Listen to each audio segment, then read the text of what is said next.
కాళ్లలో నొప్పి, నరాల వాపు వంటి లక్షణాలతో బాధపడుతున్నారా? వెరికోస్ వెయిన్స్ లో అత్యాధునిక చికిత్స Avis vascular centre. Hi viewers, India's largest digital media network Suman టీవీకి స్వాగతం. ప్రస్తుతం మనతో ఉన్నారు motivational speaker and language trainer Vijaya Bangaru Amma. బంధువులే రాబంధులైతే అందుకే అంటారండి, ఇంట్లో వాళ్ళకన్నా బయట వాళ్ళు చాలా బెటర్ అనిపిస్తుంది. ఒకప్పుడు బంధువులకు విలువలు ఉండేవి. ఇప్పుడున్న సమాజంలో బంధువులకు విలువ కాదు కదా, వాళ్ళ వల్లే ప్రాణాలు పోయి యమకింకరులా తయారవుతున్నారు. సో దాని గురించి ఈరోజు అమ్మతో మనం మాట్లాడదాం. అమ్మ నమస్తే. అమ్మ నమస్తే అండి. అమ్మ, ఇందాక అనుకున్నట్టు బంధువులే రాబంధువులైతే నిజంగా బయట వాళ్ళు నిజంగా చాలా బెటర్ అమ్మ. ఏది తెలియని బంధం, అనుబంధాలన్నీ బయట వాళ్ళతోనే ఉంటాయి. కరెక్ట్. ఇంట్లో వాళ్ళని నమ్మనీకి లేదు. మనతో బాగానే ఉంటారు, వెనకాల గోతులు తీస్తూనే ఉంటారు.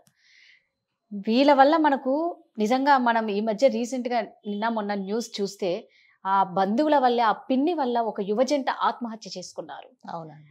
ఎక్కడన్నా ఓదార్పునియాలి బంధువులంటే, కానీ ఇట్లా ప్రాణాలు తీసుకునే వరకు చేస్తారమ్మా? మరి దానికి మనం ఏమనాలో చెప్పండి కదా. బంధువులు అంటే మీరు అన్నట్టుగా నిజంగానే బంధువులు అండి. సో పాపం వాళ్ళిద్దరు ఒక 1 year బ్యాక్ అనుకుంటా అనిల్ అండ్ శైలజ వాళ్ళిద్దరు పెళ్లి చేసుకున్నారు. నిజామాబాద్ చెందిన వాళ్ళు అనమాట. అమ్మాయికి చిన్నప్పుడే తల్లి చనిపోతే ఈ పిన్ని అనే ఆవిడే పెంచి పెద్ద చేసి పెళ్లి చేసింది వీళ్ళిద్దరికి. సో 1 year బాగానే ఉన్నారు. అయితే మొన్న ఈ అమ్మాయి మనకు అసలు తెలియదు. ఈ అమ్మాయి వీడియో రికార్డ్ చేసి ఆ పోలీస్ స్టేషన్కి పంపించిన దాంట్లో ఏం చెప్తుందంటే, అమ్మాయి, నేను సంవత్సరం క్రితము అంటే పెళ్లి కాకముందు నేను ఒక తప్పు చేశాను. సో ఆ తప్పు చేసింది మా అత్తయ్య గారికి, మామయ్య గారికి ప్లస్ మా వారికి కూడా తెలుసు. వాళ్ళు నన్ను క్షమించేశారు. సో మేమందరం హ్యాపీగా ఉన్నాము. సో మాకేం ప్రాబ్లం లేదు. సో ఈ వాళ్ళ వరకు ప్రాబ్లం లేదు కదండి. ఇంకా ఈ అమ్మాయి అంతవరకు ఇది కాలేదు. సో ఈ అమ్మాయి గురించి అంటే ఈ పిన్ని ఎవరైతే ఈ అమ్మాయిని పెంచి పెద్ద చేసిందో ఆ పిన్నికి అంటే ఇక రిలేటివ్స్ అందరూ ఈ అమ్మాయి చేసిన తప్పు గురించి రకరకాలుగా చెప్పుకుంటున్నారు అనమాట. ఇలా చేసింది, ఇలా చేసింది. ఇంకా తెలుసు కదండి, అసలు జరిగింది ఇంత అయితే ఆవగింది అయితే గుమ్మడికాయ అంత చెప్పుకుంటారు జనాలు. సో ప్రతి ఒక్కరూ చెప్పుకొని వీళ్ళను అవమానించేసి, నువ్వు ఇలా ఎందుకు చేసావు, అలా ఎందుకు చేసావు అనడం మొదలుపెట్టారు.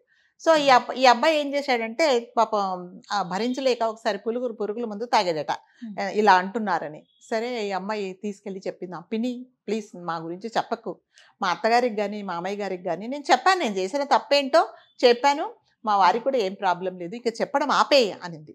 అయినా కూడా మామూలుగా అయితే కొంతమంది అవునా నేను ఏదో ఇలా చెప్పినందువల్ల ఒక ప్రాణం తీసుకుంటున్నాడా, చెప్పడం ఆపాలి అనేది ఉంటుంది జనరల్గా. సో ఆవిడ ఏం చేసిందంటే ఆపలేదండి. ఆపకపోగా ప్రతి ఒక్కరికి మళ్ళీ సేమ్ కంటిన్యూ చేసింది. సో ఇంకా వాళ్ళకు ఇంకా వాళ్ళు ఫేస్ చేయలేకపోయారు అనమాట ఈ సిచ్యుయేషన్. ఇంకా ఎంత చెప్పినా కూడా వినలేదు ఆవిడే.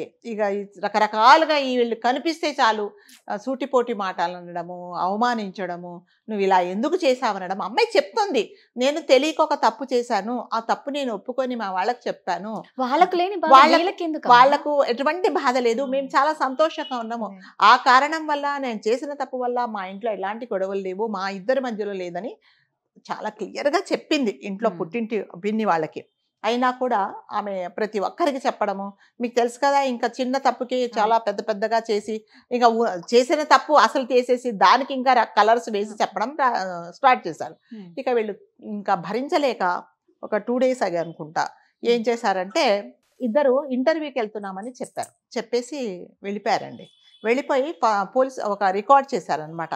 ఇలా మా పిన్ని వాళ్ళే మేము ఇలా ఆత్మహత్య చేసుకుంటున్నాము, ఇంకా మా చేత కాదు ఇవన్నీ భరించినన్ని రోజులు భరించాము, ఇంకా మేము ఇద్దరము ఉండము, ఇంకా మా అత్తగారి వల్ల కానీ మామయ్య గారు కానీ ఎవ్వరితో ప్రాబ్లం లేదు, వీళ్ళ వల్లే ప్రాబ్లము, చూసిన వాళ్ళు పోటీ మాటలు అంటున్నారు, నేను ఇది భరించలేనని చెప్పేసి మేము గోదావరిలో దూకి చనిపోతున్నామని ఒక మెసేజ్ పెట్టారు.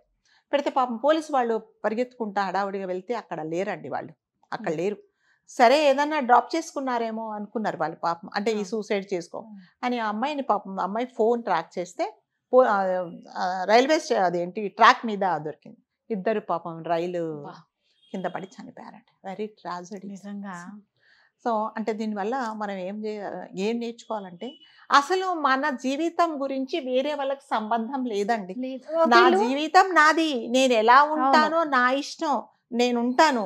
సో నా వాళ్ళతో నాకు సంబంధించిన వాళ్ళకు నాతో ప్రాబ్లం లేనప్పుడు మీ అందరికి ఎందుకు? సో మనం బతకడానికి వేరే వాళ్ళ పర్మిషన్ వేరే వాళ్ళ అప్రూవల్ అవసరం లేదండి. చనిపోకుండా వీళ్ళు ఆ ఊరు వదిలి వెళ్ళిపోవచ్చు. సవాలక్ష అదే. మార్గాలు చాలా మార్గాలు ఉన్నాయండి. ఎందుకు చనిపోవడం అసలు? ప్రతి ఒక్క సమస్యకు చనిపోవడం అనేది అసలు మార్గమే పరిష్కారం కాదండి. కాదు. అవును. అసలు అది సొల్యూషనే కాదు. Right. ఆ అమ్మాయి అంత ఇప్పుడు మనం రైల్వే స్టేషన్ లో ఉంటే ఆ శబ్దం వింటేనే రైలు శబ్దమే మన దడదడ. చెవులు అబ్బో. గింగుర్లు వస్తాయి. అవును. అలాంటిది ట్రైన్ కింద పడ్డారు అంటే నీ ధైర్యమా ధైర్యమే. తెగింపా చనిపోయారు కదా ఆ ధైర్యం అనేది నువ్వు బతికి బతికి చూపించు. చూపించు. లేదు వాళ్ళ చుట్టుపక్కల ఉంటారు ఎవరైనానండి. ఇప్పుడు మిమ్మల్ని బాధ పెడుతుంటే వాళ్ళకి అస్సలు కనిపించకుండా వెళ్ళిపో. అది. ఈ ప్రపంచం చాలా పెద్దదండి. నిజం. ఒక్క నిజామాబాద్ ఉందా? ఇద్దరు Hmm. చక్కగా చదువుకున్నారు, ఎక్కడైనా పని చేసుకొని బతకొచ్చు, ఎక్కడైనా వీళ్ళకు దొరకదా అండి. సో లాస్ట్ కి వాళ్ళు చావు అనేది వాళ్ళు డిసైడ్ చేసుకున్నారండి. సో నేనేం చెప్తానంటే ఎవరైనా సరే Hmm. వేరే వాళ్ళ గురించి పట్టించుకోవద్దు. నిజం. వాళ్ళ మాటలు అసలు పట్టించుకోవద్దు.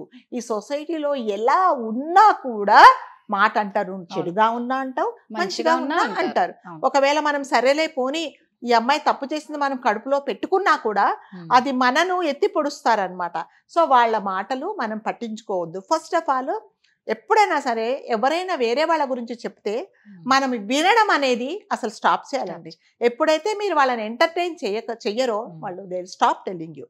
ఎప్పుడైతే మీరు అవునా అన్నారనుకోండి ఇంకా 4 దానికి కలర్స్ వేసి చెప్తారనమాట. Hmm. ఈ మరి ముఖ్యంగా బంధువులు ఒకానొక పరిస్థితుల్లో మన ఫ్రెండ్స్ అయినా మనం చేరదీస్తారేమో కానీ ఈ బంధువులు అంటారు కదండి, వాళ్ళు రా బంధువులు అనేది కరెక్ట్ గా పెట్టారు. ఎవరు పెట్టారో కానీ పేరు. నిజమమ్మా. సో అందులో 1% ఎవరైనా మంచి వాళ్ళు ఉండొచ్చు కానీ ప్రతి వాళ్ళు ఇలాంటి మాటలు మాట్లాడే వాళ్ళే అనమాట. బాధాకరమైన విషయం ఏంటంటే ఏదో అత్తగారి వేధింపులతో చనిపోయినారు, భర్త వేధింపులతో చనిపోయినారు అంటేనే అబ్బా ఏం మనుషులు అనిపిస్తే పిన్ని పెంచిన ఆవిడ పెంచిన ఇలా అమ్మాయి. చేయడం ఎంత దారుణమమ్మా. అదే. ఆమె ఒక ఆడదే కదా. ఇప్పుడు నిజంగా వాళ్ళు బాగున్నారు కదా, నీకేం నీకేం ప్రాబ్లం? problem ఎందుకు అసలు? వాళ్ళని పాయింట్ అవుట్ చేస్తావు? ఎవరి జీవితం గురించి అవును. పాయింట్ అవుట్ చేయడానికి ఎవరికి ఎవరికీ ఎలాంటి అర్హత రైట్ లేదు. లేదండి. లేదు. రైట్ అనేది ఎవ్వరికీ లేదు. లేదండి. అవును. నేను కంఫర్టబుల్ ఉన్నాను, నేను అవును. ఇలాగే ఉంటాను, మీకెందుకు? సో ఈ అంతే. సొసైటీకి కానీ చుట్టుపక్కల వాళ్ళకి కానీ బంధువులకు కానీ అంటే ఇప్పుడు ఇలాంటి నిర్ణయం తీసుకుంటే వాళ్ళు ఏంటంటే ఎన్ని రోజులు అనుకుంటారు చెప్పండి ఆ విషయం అంతే. గురించి? అవును. 1 రోజు 2 రోజులు 3 రోజులు 10 రోజులు తర్వాత మర్చిపోతారు అనేది మనం కూడా గుర్తుపెట్టుకోవాలండి. ప్రతి దానికి చనిపోవడం అనేది చూడండి, రెండు నిండు ప్రాణాలు పోయినాయి. ఇప్పుడు ఎవరండి వాళ్ళను ఇది మళ్ళీ వస్తారా వాళ్ళు చెప్పండి? సో అట్లీస్ట్ ఇప్పుడైనా ఆమె రియలైజ్ అవ్వట్లేదు. ఏడుస్తూ ఏమంటదంటే నేనేం అనలేదు, నువ్వు ఏమి అనకపోతే చనిపోయే ముందు ఎవరు అబద్ధాలు చెప్పరు కదండి.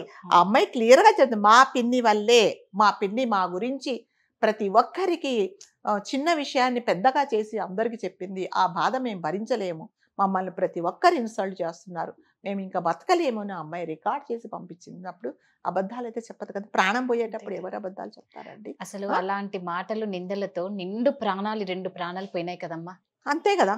ఇప్పుడు ఎవ్వరికి కూడా మనం ఎవరిని పాయింట్అవుట్ చేయకూడదండి. అవును. వాళ్ళు ఏ పరిస్థితుల్లో ఆ పని చేశారో ఆ పని చేసినందుకు వాళ్ళు అమ్మాయి పాపం సఫర్ అయ్యింది కదా.